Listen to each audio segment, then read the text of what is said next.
تنسوا الإعجاب بالفيديو والاشتراك في القناة تشجيعا لنا لنستمر بنشر المزيد إن شاء الله.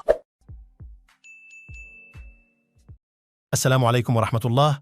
حكمت محكمة وهران بالسجن ب2 سجن نافذا في حق التيكتوكور شمس الدين المدعو كمال قيطارة بتهمة نشر صور مخلة بالحياء، فيما يبقى متابع بقضايا أخرى: جناية الإرهاب وتبييض الأموال.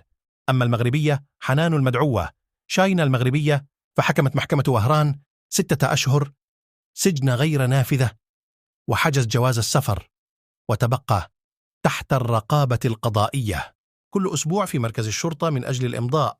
وقد أثارت قضية كمال قيطارة جدلا واسعا وسط رواد التواصل الاجتماعي ما بين متعاطف مع كمال وشاينا، ومنهم من رحب بالأمر داعيين العدالة للضرب بيد من حديد من أجل محاربة وتشديد العقوبات على الانحلال الخلقي في مواقع التواصل الاجتماعي. وأنتم ما هو رأيكم؟